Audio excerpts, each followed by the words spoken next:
Hello, Rocky Richardson. This is Lunch Money, Chapter 20. Agendas. It was about 12:30 on Wednesday afternoon, right in the middle of Mr. Z's preparation period.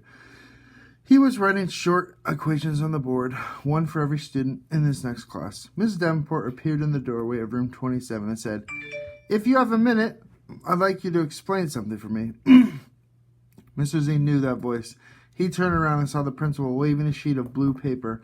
"Sure, what's that?" he asked.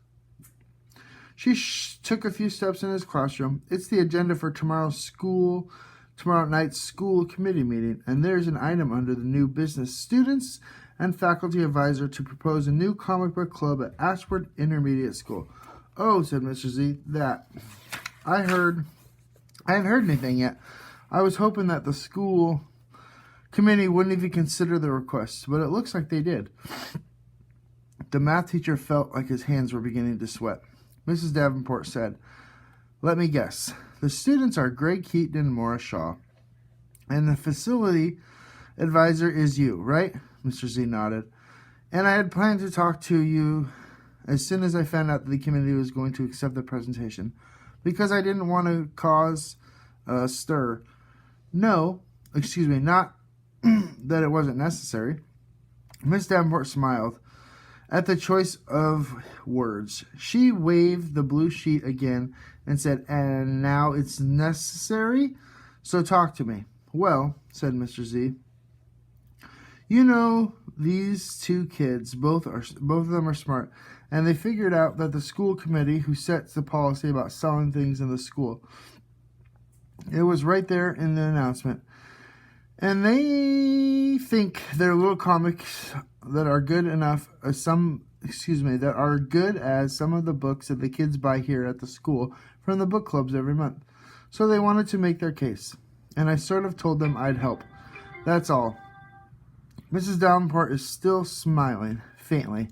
"You offered to help, even though you knew my opinion about all this?" Mr. Z said, "I didn't exactly volunteer, but when they told me what they wanted to do, I guess I decided to stay involved, to try to represent the best interests of the school." Mrs. Davenport's eyebrows went up. "Represent the best interests of the school? You didn't think I was already doing that?" Mr. Z said, "Well, not exactly."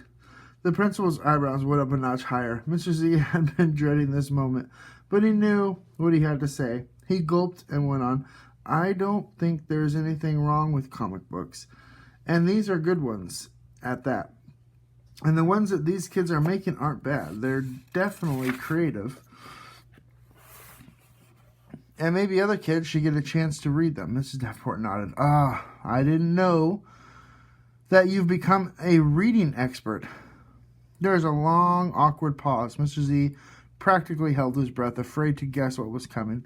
When it came, he was completely surprised. But Mrs. Davenport slowly shook her head side to side and began to chuckle. "A reading expert." Then she smiled broadly. Mr. Z began to breathe again. She said, "Well, Mr. Xenotopoulos, I thank you for your pioneer work in the reading specialist. I'll